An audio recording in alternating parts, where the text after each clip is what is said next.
We're getting into how you can use big business strategy in your real estate company or your real estate team or your real estate business. Let's go, ladies and gentlemen. Welcome to the David Adam Kurz Show.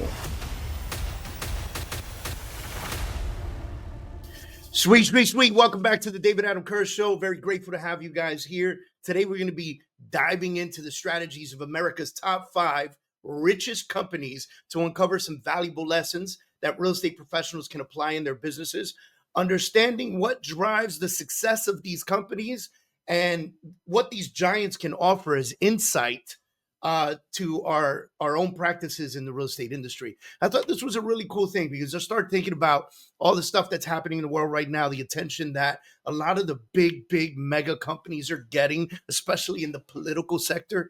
And I started thinking, a lot of people are afraid to discuss politics because they're afraid to lose business. Well, obviously, Elon Musk is not afraid to lose business. Amazon is not afraid to lose business. Apple's not afraid to lose business because they know they dominate in such a strong way. And so I want to get into these top 5 companies. I want to talk about them particularly, and then I want to get our biggest takeaways and how we can apply it into our real estate businesses. Whether you're in real estate sales, in mortgage and title, whatever it is, you are a business owner and I want to help you grow. Now, if you're listening to this right now, very grateful if you hit that subscribe button. Ladies and gentlemen, wherever you're listening, I would love for you to hit that subscribe button, whether it be on Spotify, Apple, YouTube, wherever you are. But our YouTube channel, we are looking to grow our YouTube channel significantly. So please sign in, register, get on that YouTube channel. For those of you that are watching on YouTube, check out my new sign. Really excited about the David Adam Kurz Show sign. We just installed that yesterday. Super pumped about that. I've been wanting one of those for a really long time.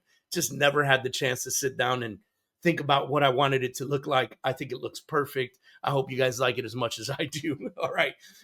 First one. Let's meet the giants. Okay. America's top 5 richest companies. First one's going to be Apple Inc. Why not? The iPhone, most popular phone out there, right?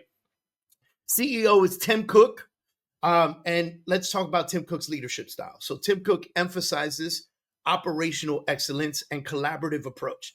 Think about that for a minute. He's focusing on operational excellence. He wants operations to be absolutely great and perfect, but through a collaborative approach where everybody's working together. He focuses on supply chain efficiency and sustainability, building upon Apple's culture of innovation and design excellence established by Steve Jobs, right? So Steve Jobs set the standard for this type of leadership. Tim Cook took it and ran with it. Some of this company's key success factors is obviously product innovation, right? Apple consistently delivers innovative products to set industry standard, from the Apple Watch to the phone to the computer to everything else, right? They always set the standard to what other companies should strive for. Brand loyalty, right? Think about that. Like, have you seen the lines when a new iPhone comes out? It used to be crazy. Now you can order it online and it gets to your doorstep the day that it comes out. Before, it was bananas. Like, there were lines around the block the night before. That is brand loyalty. Strong brand identity fosters customer loyalty, right? And repeat business. So when you have that sort of brand identity that people relate to, it tends to make them feel like they have to be loyal to you and they will do repeat business with you. And then ecosystem integration. So Apple's very popular for this. It's something that Android has not been able to perfect. It's something that Windows has not been able to perfect. Even though Windows does have programs on computers and they have phones and things like that, which we're talking about Microsoft, right? And Android, they have their phones, but they don't really make computers. And so there's no real Android system out there where there's an ecosystem of integration. And so what Apple has been able to do is get the phone, the computer, the iPad, the watch, everything to communicate with each other. So you always feel like you have information at your fingertips, no matter which one of their devices you're using. And it's very seamless integration across all the devices and services. And this enhances user experience and makes user experience significantly better, more fun, easier to use.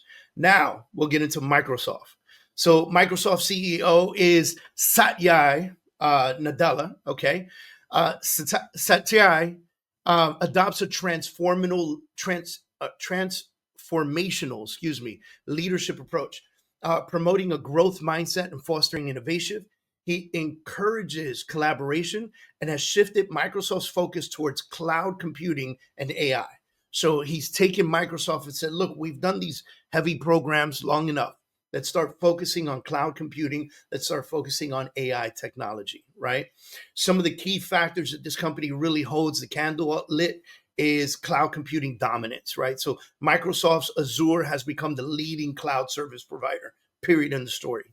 Diversified product portfolio. They have a wide range of products that services and caters to various market segments. So they're not a one-trick pony, right? Strategic acquisitions. Acquiring companies like LinkedIn and GitHub has expanded Microsoft's market reach.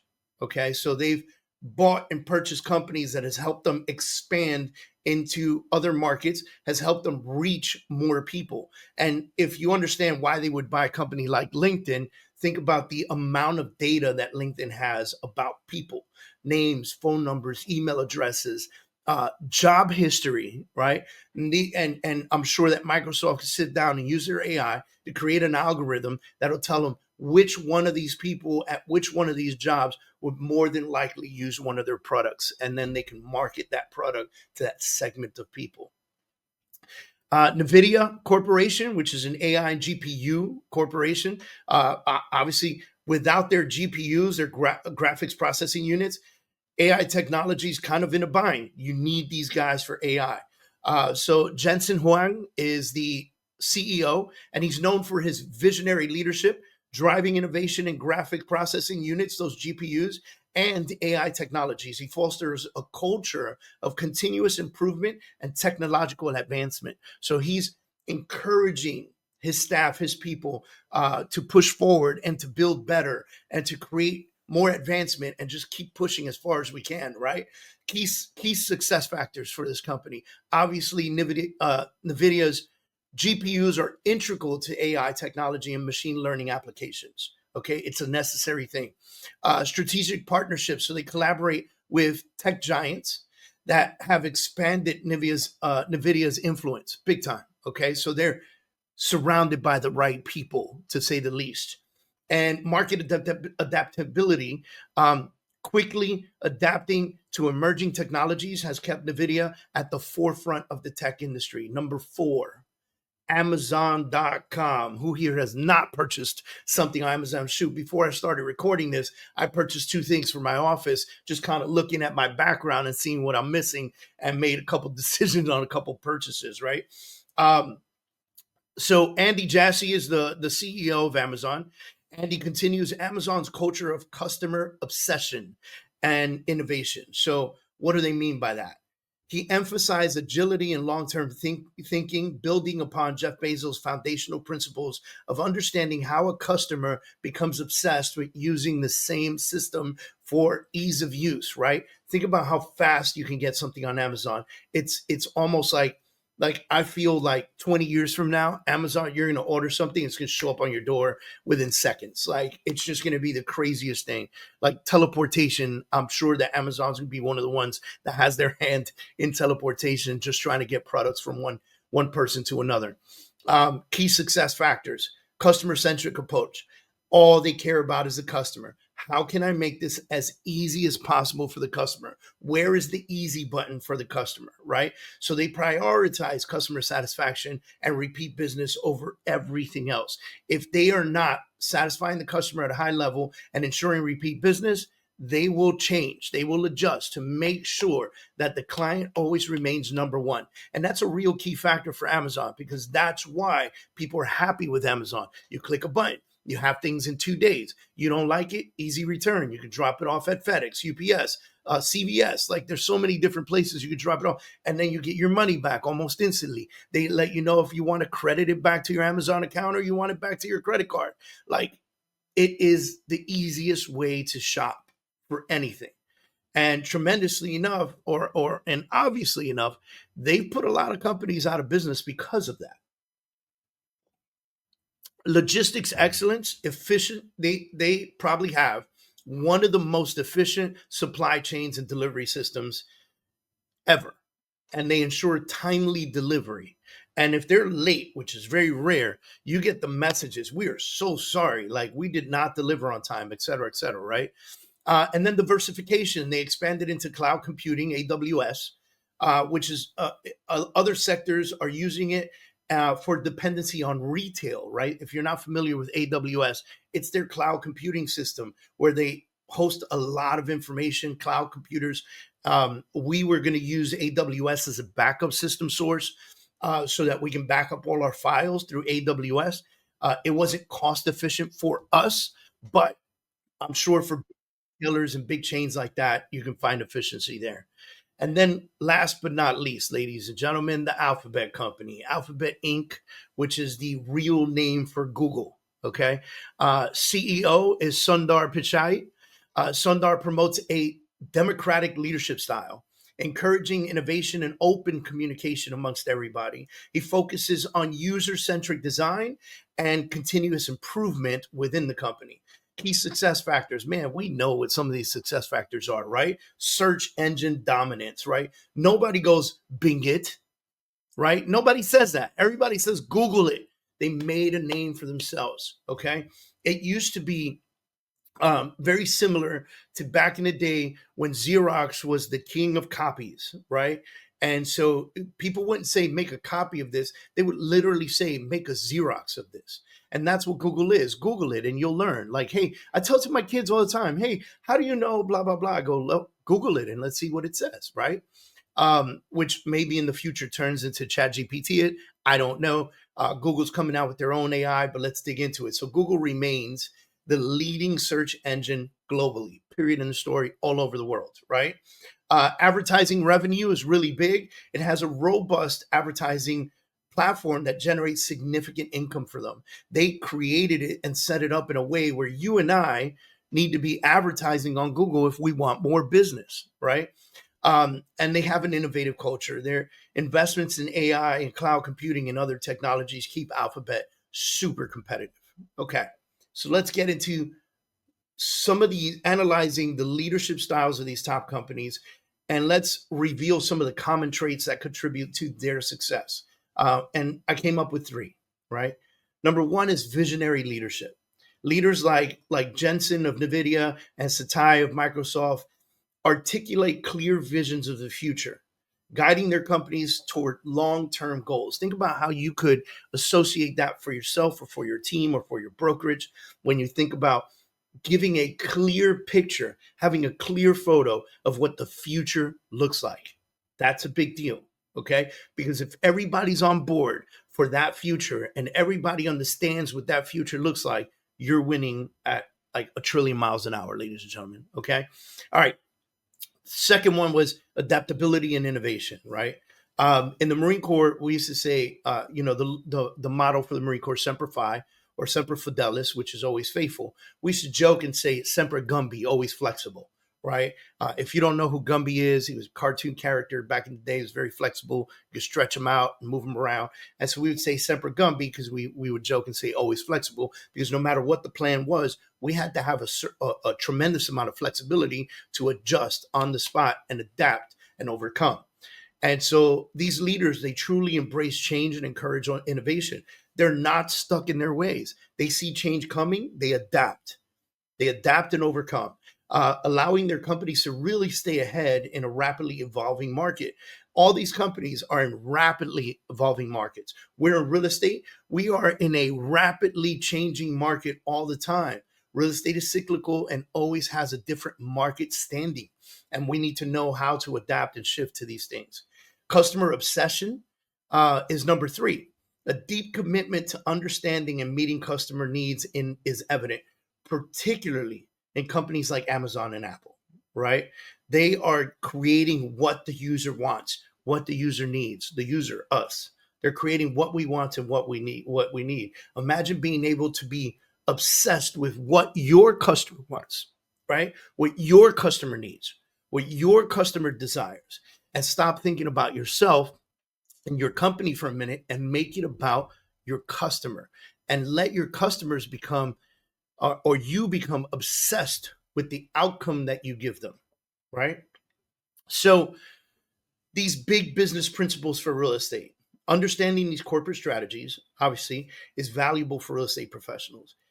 I like to study and see what other companies are doing. That's why I'm bringing this up to you, because I like to hear what's happening on Wall Street. I like to study what's happening in the market. I like to hear what's going on. I like to read about what's going on. Anything that big companies are doing, shifts and stocks and everything else, I want to know, right? I have avid conversations with Rudy Hernandez, who is my partner at New World Title. I love having conversations with Robert Palmer, who's the founder and CEO of LPT Realty. These are innovators. These are people growing big companies and doing big things and doing it in a different way and having fun doing it. And I want to hear from them, and I want to see how they're being flexible and how they're adapting and changing, right? By adapting these similar principles, real estate agents, us, can enhance their business models, improve client relationships, and drive growth. Let's explore how these lessons are to be applied in your real estate industry for a minute. All right. Lesson number 1, embrace innovation and technology. I know it's a tough one for some of you, because some of you, like me, are old school real estate agents. And I still believe in old school ways of doing business, because in my opinion, nothing beats the handshake. Nothing beats the personal relationship. And if you can build and develop personal relationships, you're going to be in the best place ever. Okay. Now, advanced CRM systems. Let's get with that right away. Implementing a robust CRM system can streamline client interactions and improve service delivery. It is what it is. We need to be in front in order for us to stay competitive in any market in real estate right now. With the amount of realtors that are out there, the amount of people that are out there, we need to talk to as many people as possible. Tens of thousands, hundreds of thousands in a CRM that is consistently staying in front of these people, so that we are automating the ability to stay in front of people, because we are incapable of being in front of all these people all the time and actively doing it. So we need to automate this stuff. Okay. Virtual tours is another one. Offer virtual tours. It enhances the client experience, broadens your market reach. From video is one way of thinking of a virtual tour. You could do Matterport. You can walk around the property. But the other thing is, when somebody's from out of town and you say, hey, I'll go look at the property and I'll call you on FaceTime and I'll show you around the house, right? And if you don't have FaceTime because you're not an Apple user or they're not an Apple user, use WhatsApp video calling, right? Use Zoom. Get the Zoom app, use Zoom, and walk around the house and show them the property. Hold your phone like this so they can see the right way. And when I say like this, for those of you just listening, in that landscape mode, right? Hold your phone landscape mode so people can see, all right? Horizontal, okay? And then use AI-driven analytics, man. Utilize AI tools for market analysis, you're creating and providing deeper insights to inform strategic decisions. This is your opportunity to speak about what's important out there and use AI to give you the information, right? So here's an example. JLL, commercial real estate company, developed JLL GPT. Okay, it's an AI model that transformed tasks taking weeks into hours. Okay, demonstrating the potential of AI in real estate operations. Super dope. Look it up if you haven't heard of it. It's JLL GPT, and they're utilizing it to change the entire game in their office. All right, that's the number 2. Prioritize the customer experience. We touched on that a little while ago. We're going to touch on it just a little bit more. Okay, personalized service. I just said a little while ago, there's nothing like the handshake. There's nothing like the relationship. So tailoring your services to individual client needs fosters trust and satisfaction. You are meeting their goals, therefore you are of value, right? Transparent communication. I'm really big on this. Maintaining open and honest communication builds a strong client relationship. Now, I like to use WhatsApp. If you don't use WhatsApp, I highly suggest you download the app, you create your WhatsApp business page, and you get it on your phone. And if your clients don't have it, you have them download it and you teach them how to sign up. It's very easy to do. And you create WhatsApp groups with the address of the home that you're working on. I create these groups as soon as somebody's under contract with me. And in the group, I'll have all the interested parties. all the people who are the decision makers, right? So if it's the sellers, all the decision makers for the sale, me as the real estate team leader, the agent on my team that is handling that listing, okay, as well as a lender if necessary, my transaction coordinators in there all the time. Like I put all the necessary parties in there. It allows us the opportunity to have clear and concise communication all the time. And from the creation of that and email is the only way we communicate. There's no more side texts or anything like that, unless obviously you got to pick up the phone and speak to your client. And the next thing is post-sale follow-up. Engaging with clients after transactions can lead to repeat business and referrals. Many of you are dropping the ball big time on post-sale follow-up. You're treating people like a number. You close them and then you run off to go find the next one because you got to pay your mortgage next month. And listen, I don't blame you. You got to go find the next one. But if you maintain a relationship with every past client that you have, your game will change and you will receive more referrals and more people to work with. Here's an example of this. Amazon's customer-centric approach, focusing on satisfaction and seamless experiences, have been the cornerstone of their success. How can you make it the cornerstone of your success, right? Really focusing on customer obsession, okay? And lesson number 3, develop a long-term strategic vision, okay? With the long-term strategic vision, what you're trying to do is you're trying to set your goals. You want to establish clear, long-term objectives that guide your business growth and development. Super, super important. You want to have those things set for yourself, okay, so that you can massively focus. Everything that you do has to push towards that big goal. And if you have a team, a company, a business, a brokerage, everyone should know what the big goal is. Because when everyone knows what the big goal is, they start focusing on their goal and they start doing things that move the needle closer to that goal. And it becomes a massive support system because you cannot build it by yourself. You're building this business with people, not product.